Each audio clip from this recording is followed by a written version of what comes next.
Okay. The other worst guy is Grigory Kulik, again a marshal, and he was again a big buddy of Stalin and survived the purges quite unscathed.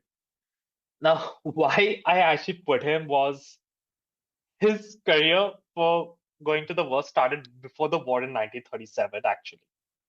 He again was a big anti-tank leader, I'll call him. He uh, really questioned, the reforms and his deep operations theory, right, of striking hard and deep with tanks. And he dismissed all the innovations that Mikhail Kulik came with, including the T-34, KV-1 tanks, and the Katyusha rocket artillery. Oh my God, this is sacrilegious. Holy shit. And all right, we know how the Russians love their artillery in World War II. He was actually the chief of the artillery directory, so he was in charge of production of all new tanks, tank guns, and their ammunition. And he just said, "Nope, I'm not gonna do shit." He still believed in the 1918 form of warfare. In some ways, he's not wrong. I kind of get where he's getting at it because I'm trying to like base it off the perspective of surviving World War One and the Russian Civil War through like and then the interwar Yeah. 20s.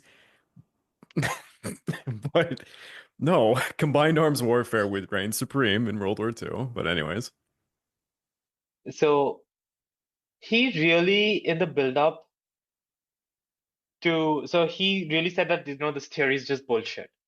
But Stalin believed him also. He was a pretty close ally of Stalin at that time.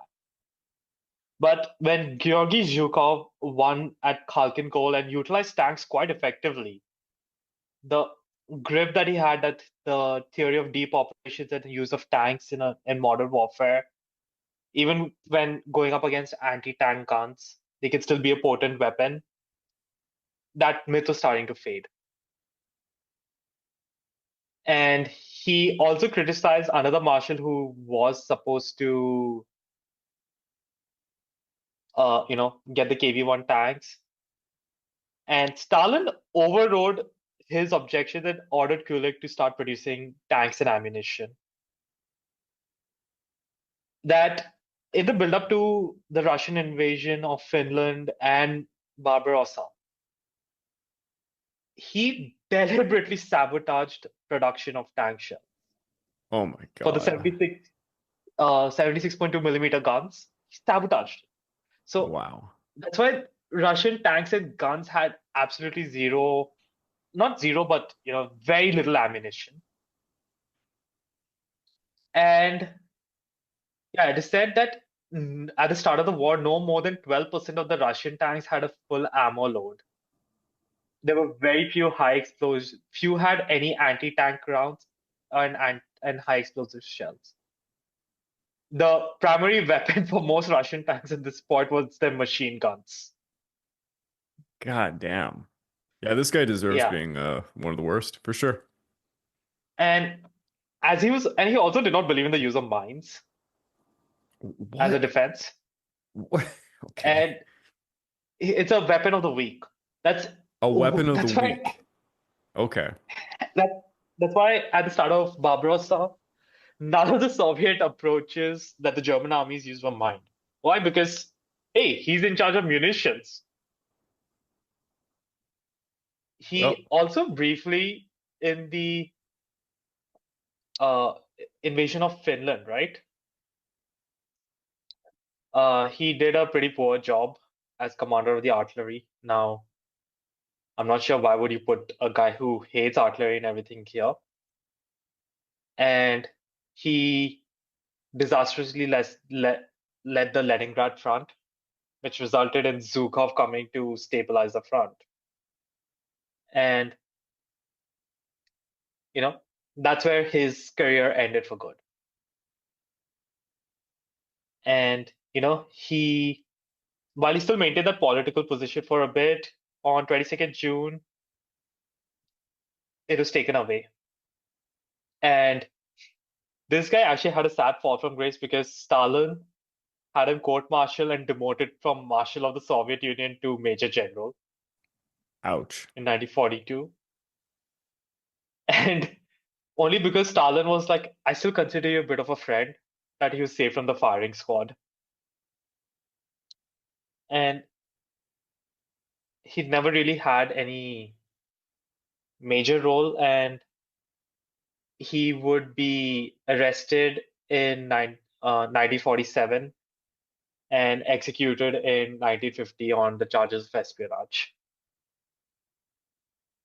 So while he never had the same level of military destruction, like, disastrousness as his counterpart that I've talked about, Spear, just the fact that he opposed some key Russian developments and deliberately sabotaged their preparations, he deserves it.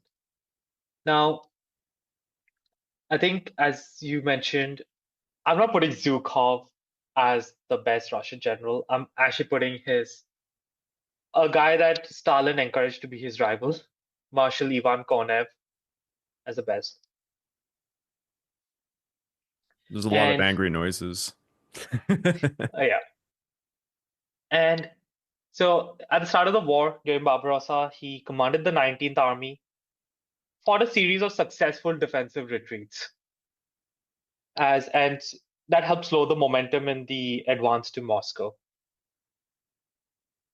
And he did help a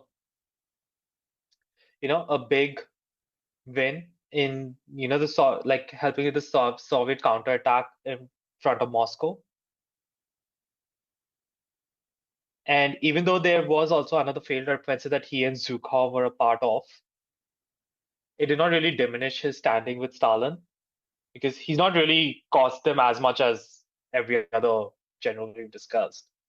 That after mid 1942, he was exclusively a front commander. So he commanded army groups. Now, in the course of the war, he would pretty much be the guy liberating the southern half of Soviet territory and what we could call the southern half of the Eastern Bloc. He played a big role along with Zhukov in the Battle of Kursk. And this guy, where he gets like, while Zhukov also put deceptions, Konev took it a step further, uh, where he used a lot of dummy tanks, dummy supply points, depots. He and he actually used reconnaissance not only to recon the enemy, but to make sure that his decoys actually looked real. That he masked his entire front so well that it is said the commander of the 19th Panzer Division, General Schmidt, said, "We did not assume there was even 1/4 of what we actually had to encounter." That's pretty bold. And even though the Russians do take an overall beating in the Battle of Kursk, they win the battle since German momentum has completely stopped. Germany is now only going to be retreating. And after this, he retakes Belgrade, Odessa, Kiev, and he commanded several other offensives, including when they drive to the Korsun, that he even he captures about 40-50,000 Germans in the Ukraine as they start their drive to the Ukrainian salients. And that even is also destroying like half of Manstein's army there. And he was one of the big members of the Dnieper Carpathian Offensive, like one of the two army fronts that was then. But he was also quite brutal, though.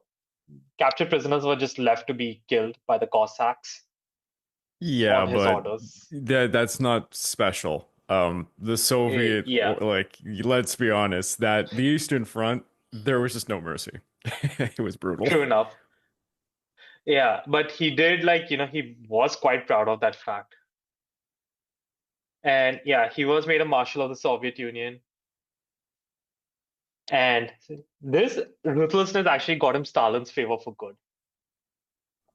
I bet it did. And yep, he was made a hero. And now, advancing, he liberates Slovakia.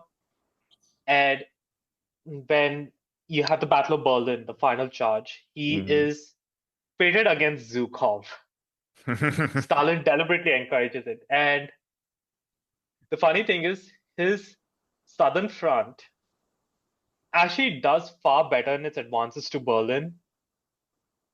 Zhukov only gets real success because of one particular army in his entire front, which is the 8th Guards Army, which is the only reason Zhukov was allowed to enter Berlin first. Only because of that unit, and I shall get to it in a bit. And Konev, he surrounds the south of Berlin, and he ultimately, his forces end up meeting what do you call the Americans. That was the first contact between the Western and Eastern allies, I could say. And he does have a very successful career after the war as well in the Soviet Union. Unlike Zhukov, he really doesn't really fall out of favor with anybody. So I think that's really why I want to put him, because he had to kind of fight for his, compared to Zhukov, he was less established at the start of the war, had to fight his way off, was ruthless and effective.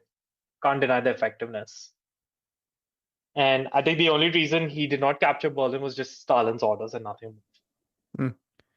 It is true. I never thought more. So about it, but Zhukov, a large reason why he rises to prominence is it's because of Lech Baikal and Khalkhin Gol. He indeed, was a rising star before the shit really hit the fan. Yeah.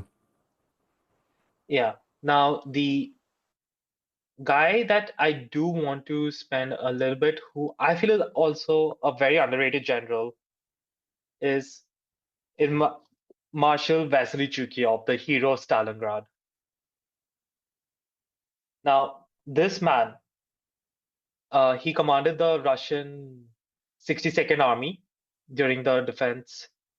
Never really had a key role, though. I just read this one, which is not related to directly to World War II, because in 1940 he was sent to China, and on Stalin and Marshal uh, Semyon Timonchenko, who was at that time one of the most senior commanders of the war in the Soviet Union. He was ordered to ensure to not let Japan get any sliver of hope of attacking the Russians from the east. And that meant going to Chiang Kai shek and sending Soviet aid his way. Not with the communists. He was explicitly ordered not to help the Chinese communists. But that is the fear Stalin did have, towards early 1942 about a two-front war with Japan and Germany. Until the end of It's World War II, Stalin never he thinned out when he took the Siberian Corps away and moved them to protect for the offensive after the battle for Moscow. But yeah, if you look up the amount of units, the amount of tanks, Air Force units, everything that sits in the Far East, it's really impressive. Stalin was it's still worried the quite a whole time. large. Yeah. It was, but what I meant is, after he got his confirmation from his chief spy, he knew he could at least, as you said, thin out the lines, which is where a lot of good Soviet soldiers actually moved to the Western Front theater of operations. It is actually at the Battle of Stalingrad, Chukyov's name comes to the top, and he was pretty much ordered by Zhukov to hold at all costs, and he does so.